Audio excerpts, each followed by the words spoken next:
People always talk about history like it's a set of dates printed in old textbooks. But the men who lived those moments didn't feel like they were standing inside something historic. They felt the same things anyone would feel waking up on a warm August morning, rubbing sleep out of their eyes and wondering how the day would end. Except this day, August 6th, 1945, wasn't meant to end like any ordinary day. And the men climbing aboard the Enola Gay didn't fully know what role they were about to play in changing the world forever. The story usually starts with the bomb, or the war, or the politics. But the truth is, it starts with the way the air felt on that island in the Pacific. Warm, heavy, quiet in a way that made your chest feel tight.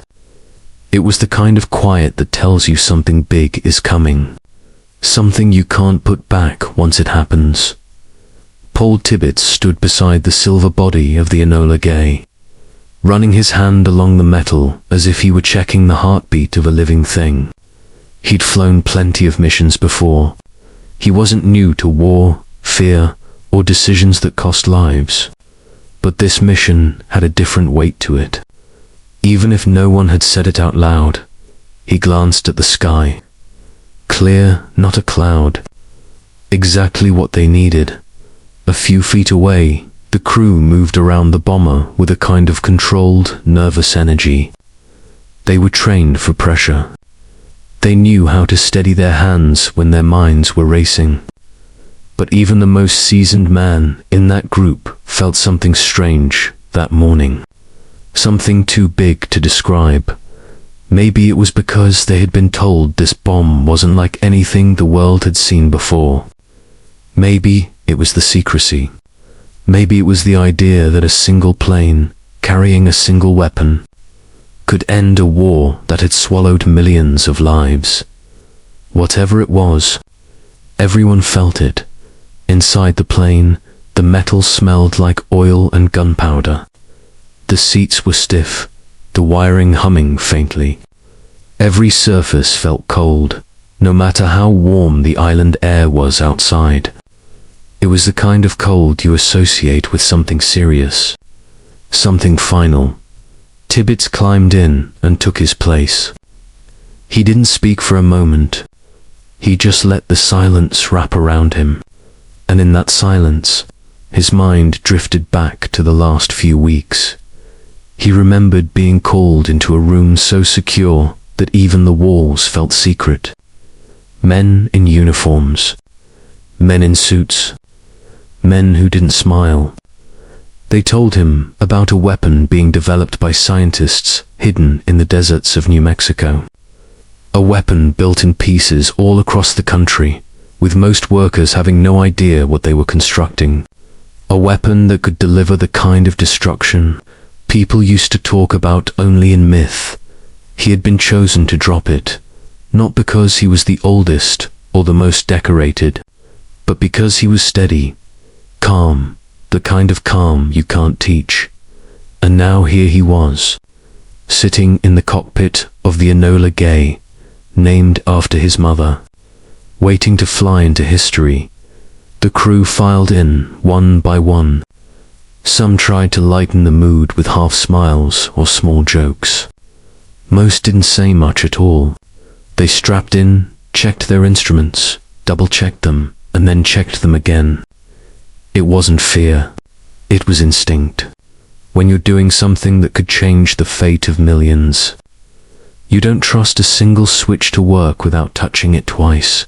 Just before takeoff, the final piece of the mission arrived, the bomb itself. Little boy, the name made it sound harmless, almost soft. But everyone who'd been briefed knew it wasn't soft at all. It carried enough power to erase a city. Some men refused to look at it as it was loaded. Others stared at it too long, as if trying to understand how something so quiet could be so devastating. Tibbets didn't look at it, not because he didn't want to, but because he already knew this mission would follow him for the rest of his life. There was no need to stare at the thing that would haunt him. The engines roared to life. The island lights blurred. The ground shook beneath the wheels. And for a moment, the whole world felt like it was holding its breath. Then the Enola Gay lifted off the runway, inside the plane. The vibration settled into a steady hum. The crew exchanged looks that didn't need words. You don't talk much when you're flying. Toward a moment the world will never forget. The ocean below looked calm, almost too calm for the kind of mission they were on. Waves rolled in slow curves, glinting in the early light. From high above, everything seemed peaceful. It was strange, thinking about peace while carrying a bomb built for the exact opposite. Hours passed. The sun rose higher, and with every mile they crossed, the weight in the plane grew heavier. Even though the bomb never shifted, at one point, one of the crew members leaned over to another and whispered, "You think they'll remember us after this?" The other man stared ahead. "I don't know," he said, "but they'll remember what we did." Tibbets heard them, but he didn't respond. He was thinking the same thing. In war, people don't get remembered as much as the things they unleash. As Japan's coast came into view, the air inside the Enola Gay changed. It wasn't just tension. It was something deeper. Something that felt like the moment right before a door opens and the world on the other side isn't the same as the one behind. Hugh Tibbets took a slow breath. His hands stayed steady on the controls. This was it. The flight that wasn't just a mission. It was a turning point. A moment that would split history into a before and an after. And the Enola Gay was right on course. Asterisk. The closer the Enola Gay moved toward Japan, the more the world below shifted from the calm Pacific blue to the familiar shape of land that had been marked by years of war. But from the sky, none of that showed.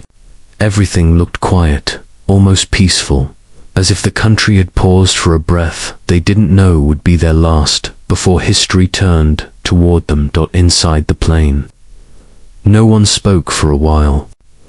The hum of the engines filled the silence, steady and hypnotic. It was the kind of sound that could either calm your nerves or make you more aware of your own heartbeat. For most of the crew, it did a little of both. Madge, Thomas Farabee, the bombardier, sat in his position up front, reviewing everything he'd been trained for. He had memorized the release point 100 times. He knew every angle, every signal, every second that would matter.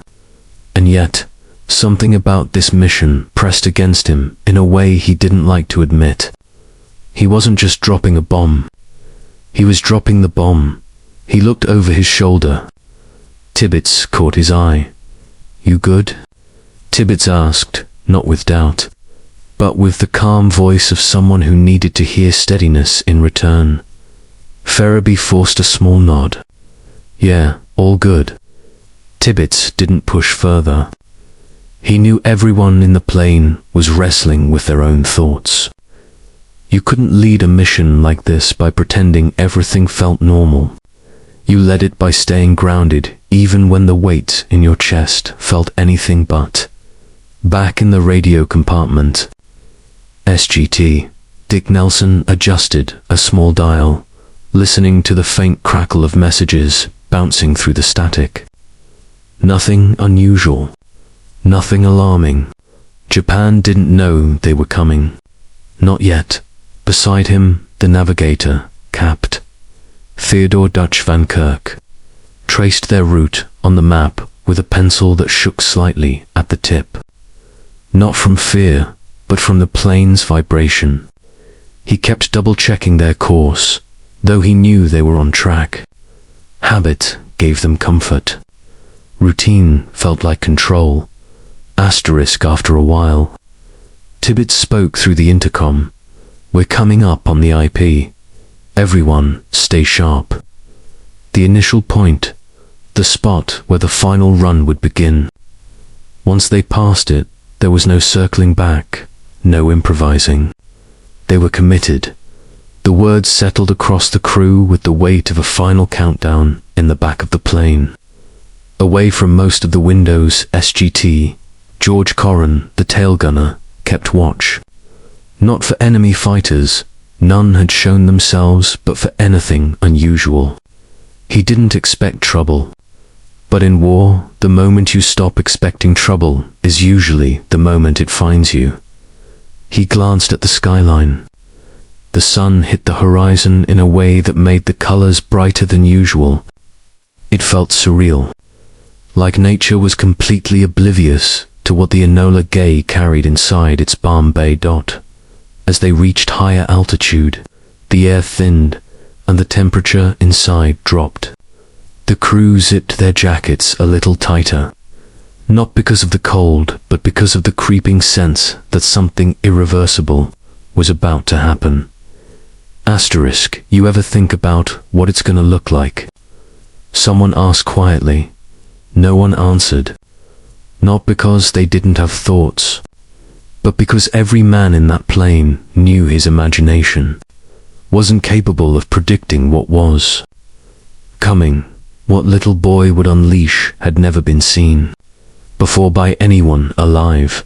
Van Kirk finally broke the silence with something practical. We're right on course. Good, Tibbets replied. Let's keep it that way. His voice stayed calm, firm, controlled, the kind of voice you want from the man carrying the responsibility to guide a mission that would echo through the rest of time. Outside the cockpit windows, Hiroshima began to come into view. A city waking up. Streets slowly filling with bicycles and workers heading to factories. Children leaving homes with their school bags. Nothing about the morning looked like a city living its last hour in peace.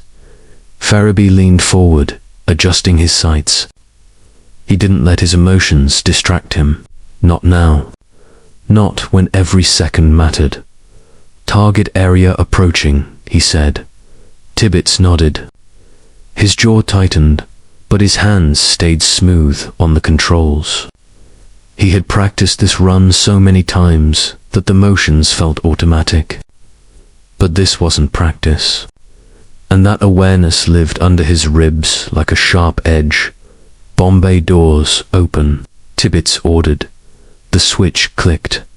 The crew heard the metallic whir as the belly of the Enola Gay opened wide. Air rushed in, creating a stiff wind that cut through the cabin. For a moment, no one breathed. Farabee looked through his scope, adjusting for speed, altitude, and the movement of the plane. His world shrank down to a crosshair, and the city drifting slowly beneath it. Titan formation, he said. Hold steady. Tibbets steadied the plane.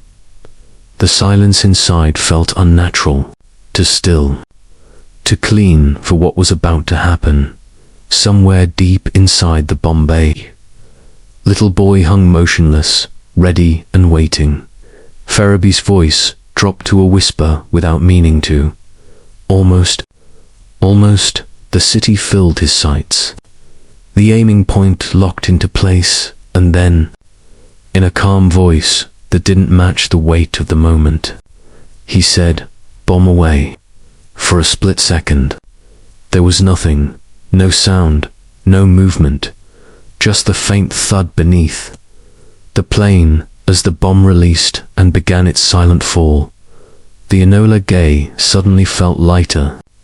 Not physically, though it was, emotionally. As if the burden had shifted from the metal of the plane to the air beneath it. Doors closing, Tibbets said, but his voice sounded a little different, as if he'd stepped across some invisible line and couldn't go back. The bomb fell silently for 43 seconds, the longest 43 seconds in the lives of everyone in that plane. Tibbets didn't wait. He banked the Enola Gay into a sharp turn. They had to get distance. If the scientists were right, the blast could be bigger than anything they had ever imagined. Corin pressed his face to the tail window, looking straight down, watching the black dot fall toward the city below. He knew what was coming, but nothing on Earth could prepare him for what he was about to see. Corin kept his eyes locked on the ground, even though part of him wanted to look away. The bomb looked tiny from that height, almost like it didn't belong to the weight everyone put on it. It fell straight down, slicing the air as if gravity knew exactly what it had been built to do. No one in the Enola Gay said a word. It wasn't silence from discipline. It was silence because every man understood they had crossed into something beyond rules, beyond protocol. They were inside a moment the world had never seen before, and it felt wrong to interrupt it with anything as small as a sentence. Tibbets kept the plane turning hard. The Enola Gay angled away from the city in a fast, clean arc. The engines hammered. The metal frame creaked. Instruments rattled with the sudden change in direction, but he didn't slow down. Distance was their only shield now. 10 seconds, Ferriby muttered under his breath, though he didn't mean to say it out loud. His eyes stayed on his instruments even though they had nothing more to show him. He was tracking time because staring down 43 seconds in silence felt impossible. Nelson gripped the edges of his radio table, pressing his fingers so hard into the wood that his knuckles turned white. He wasn't listening to static anymore. He wasn't listening for anything at all. His body was still in the plane, but his mind was somewhere suspended between what had just happened and what was about to follow. Van Kirk checked his watch. He didn't have to. He just couldn't stop himself. Something in his gut made him count each passing moment. Corin blinked once. Just once. The last second ticked down, and then the world exploded. It didn't start with sound. It started with light. A flash so bright that even Corin, who was wearing goggles, had to jerk his head back. It wasn't white. It wasn't yellow. It was something beyond color, the kind of brightness that felt like it burned straight through your eyes and into the back of your skull. Jesus, someone whispered. No one knew who said it. The shockwave followed. It rolled upward like the sky had been punched. A column of fire blasted into the air, thick and violent, twisting into a shape no one had a name for yet. The top mushroomed out into a massive dome of smoke and flame that kept growing, swelling, pushing higher and higher as if the earth itself was exhaling rage. Corin pressed himself closer to the glass, watching the city disappear under a rising storm of fire. Buildings folded like paper. Streets cracked. Everything beneath that cloud was swallowed in seconds. It didn't look real. It looked like the ground had been ripped open, inside the plane. The shockwave hit them. The Enola Gay shuddered hard, shaking like a giant hand had grabbed the tail and yanked. Loose gear rattled. Metal groaned. One of the crew grabbed the side of his seat and held on, waiting for the second shockwave they'd been warned about. It came, harder. A deep boom rolled through the sky, hitting the bomber like a giant hammer. The whole plane bounced. For a moment, it felt like they were flying through water instead of air. Tibbets kept control. Barely, he tightened his grip and pushed the bomber forward. "Hold steady," he said. His voice was calm, but his throat felt tight. "We're okay." "We're still okay." No one answered. They were too busy watching the sky behind them change into something unreal. The cloud rose miles high, dark at the base and glowing at the center. Colors flickered through its reds, pinks, harsh whites, like a living creature made of fire. It twisted and rolled, pulsing with heat, expanding with every second. Ferriby finally exhaled. He hadn't realized he'd been holding his breath. Never seen anything like that, he said softly. No one has, Tibbets replied, for a long moment. The only sound inside the plane was the deep hum of the engines. Everyone stared at the growing cloud, each man trying to understand the scale of what he was seeing. Corin spoke first. The entire city, it's gone. But he didn't say it with pride. He didn't say it with horror either. His voice sounded empty, like he was just reporting what his eyes refused to keep to themselves. Van Kirk looked down at his hands. They were shaking. Nelson finally put his headset back on, though there was nothing to listen to. It just felt better to have something covering his ears, something between him and the noise he imagined must be happening on the ground. Tibbets didn't speak for a while. He didn't have the words. He flew straight ahead, staring at the horizon while the cloud behind them kept rising, growing taller than mountains, taller than storms, taller than anything he'd ever seen in his life. You think they felt it right away? Someone asked. Yeah, another replied quietly. They felt it. None of them would ever know the full details until much later. The firestorm, the blinding light that painted shadows on walls, the hundreds who never even heard the sound, the thousands who staggered through streets, turned to ash, the people who looked up at the sky, confused, not realizing the world they knew was already over. Back in the Enola Gay, the crew sat with their own thoughts. Some wondered how many lives they had just ended. Some wondered how many they might have saved by ending the war sooner. Each man carried his own version of the truth, and each truth weighed differently. Tibbets kept flying, when the cloud was far behind them. Just a distant column stretching into the sky like a scar burned into the horizon. He finally whispered something no one else heard. God help us. Not because he regretted following orders, not because he didn't believe in the mission, but because he understood, in a way no one else could, that he had just delivered something the world could never take back far below them. Hiroshima burned not far ahead of them. The Enola Gay cut through the sky toward home, and inside that plane, history had already changed, even if no one had said the words yet. Asterisk, the Enola Gay kept moving east, putting mile after mile between itself and the firestorm rising behind it. No one in the plane said much for a long time. There wasn't anything left to say. Not after watching a city vanish in a flash. The men sat with their own thoughts, each of them wrestling with something they didn't have a name for yet. The cloud was still visible in the distance, stretching up into the sky like a pillar holding up the edge of the world. Even from miles away, it didn't look smaller. It only looked quieter in a strange, unsettling way. A silence so huge that their minds couldn't fully absorb it. Tibbets glanced back over his shoulder at the shrinking horizon, then focused forward again. Everyone still good? He asked, his voice steady. There were a few quiet replies.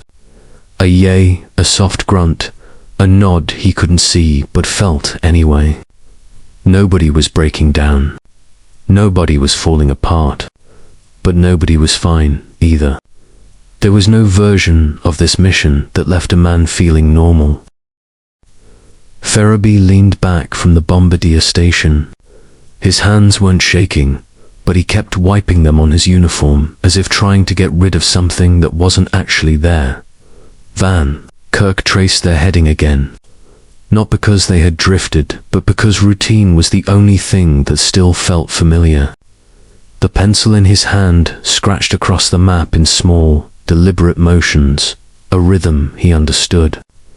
a rhythm that didn't ask for moral judgment or emotional clarity in the back. Karan slipped off his goggles and pressed his palms into his eyes. The flash had burned itself into his vision in a way that made him see it even with his eyelids closed. A white burst, a growing sphere of energy. Then that rising tower of smoke and fire. Never thought anything could look like that. He murmured. Nelson didn't turn around. He just listened to the quiet buzz in his headset. Even radio static felt like company. A few minutes passed before anyone spoke again. "Do you think they'll tell the public right away?" someone asked. Tibbets didn't answer at first. He was thinking the same thing. "They'll say something," he finally replied. "They have to. But the full story? I doubt it. What we saw," Karan added softly, "they're not ready for that." He wasn't wrong. Even the men on board weren't ready for what they'd seen. They had known the numbers. They had heard the scientists talk about force and blast radius and heat levels. But none of that explained what it looked like when the sky tore open. The plane dipped slightly as Tibbets adjusted their altitude. He kept the Enola Gay steady, though every once in a while a jolt of turbulence made the metal groan. Each time it happened, the men tensed, as if the shockwaves were still chasing them across the sky. About an hour later, the sun rose high enough that the interior of the plane shifted from dim to bright. The light didn't feel warm.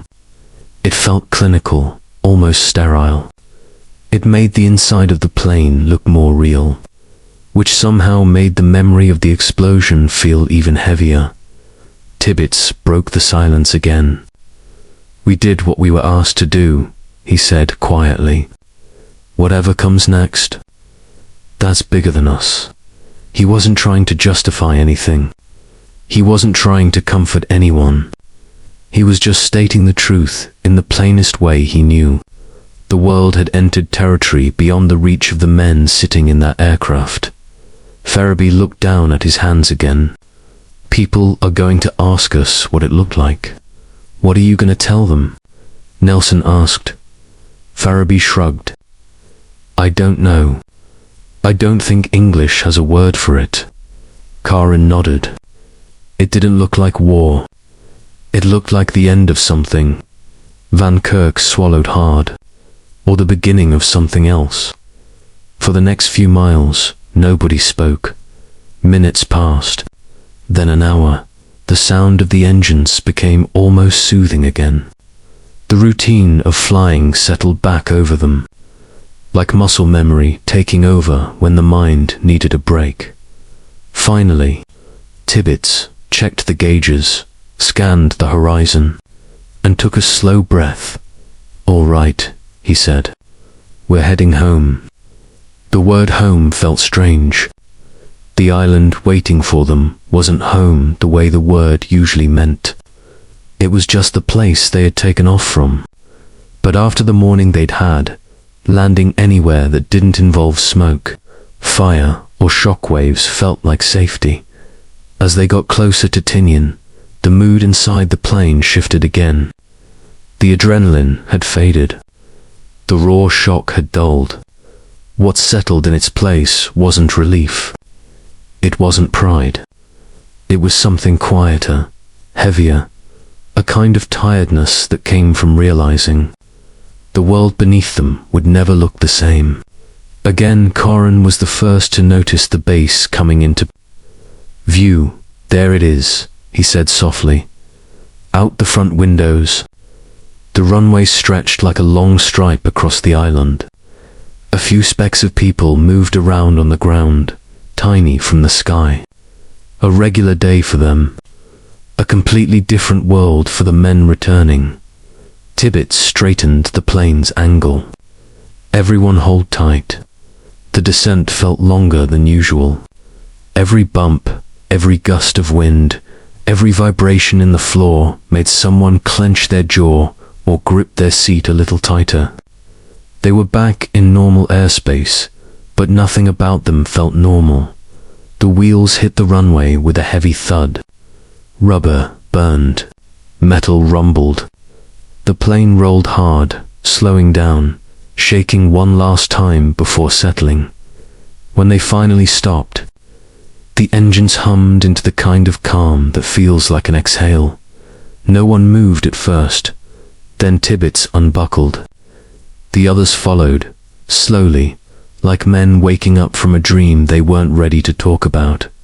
Outside, ground crews were already running toward the plane, shouting to each other, waving, excited they knew something big had happened. Even if they didn't know what it looked like. Corin paused at the hatch before stepping out. He glanced at the sky behind them one more time, even though the cloud was far beyond the horizon now. Van Kirk joined him. "You all right?" Corin thought for a second. "I don't know," he said honestly. "You?" Van Kirk shook his head. "Not really." The two men stepped off the plane. The heat of the island hit them like a wall. The normal kind of heat. The kind that didn't come from fireballs or shockwaves. It felt almost strange. For a brief moment, everything around them looked so ordinary that it made the morning feel unreal. But it wasn't unreal. Hiroshima was burning. The world had changed. And the men of the Enola Gay were walking back into sunlight that didn't feel like the same. Sun they had flown under just hours before. Asterisk. The crew of the Enola Gay walked across the runway like men dragging invisible weights behind them. The air was thick, the sun was high, and the bass felt louder than usual. Mechanics shouted to each other, trucks rumbled past, and officers hurried across the concrete. It was the kind of busy morning they'd seen 100 times before, but today it felt different. It felt wrong, almost out of sync with what they had just done. A small crowd gathered as they approached. Word had spread fast that the mission was complete, though no one knew the scale of what complete meant yet. Some men clapped when Tibbets stepped down. Some nodded. A few just stared at the crew like they were trying to understand what kind of men walked.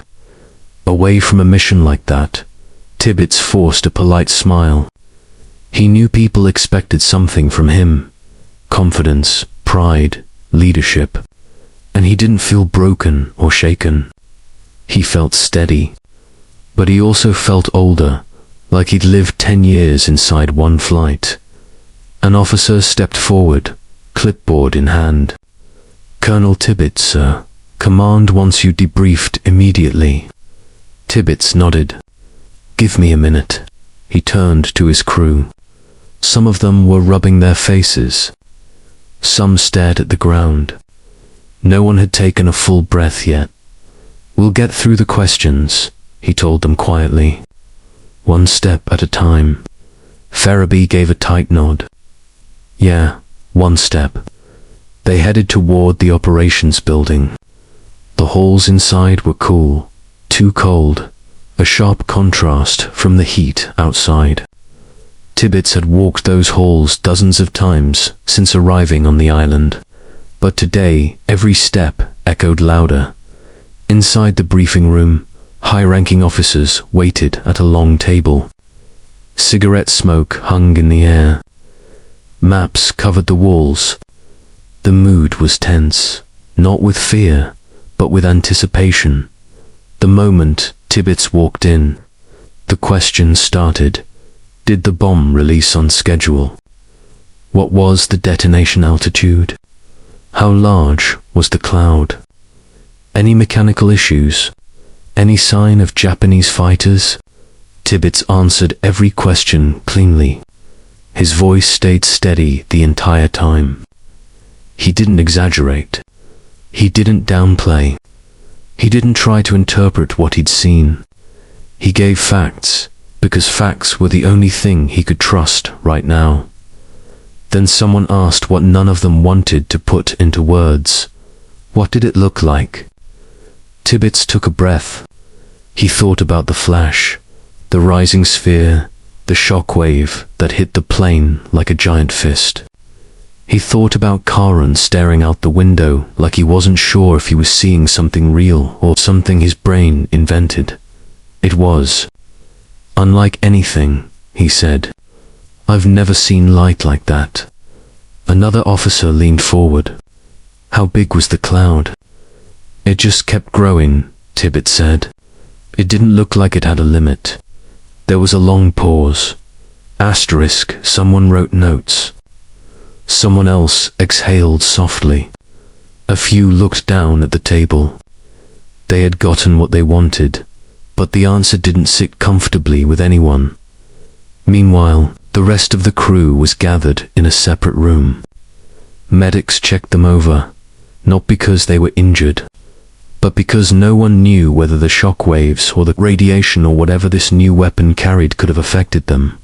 Karan sat on the edge of a bench, elbows on his knees. The medic shined a light in his eyes. Any pain? No. Headache? No. Vision blurry. Karan blinked slowly. I keep seeing the flash. The medic hesitated. That's normal, he said. Even though nothing about the morning had been normal, Farabee and Van Kirk sat next to each other. Neither spoke. They didn't need to.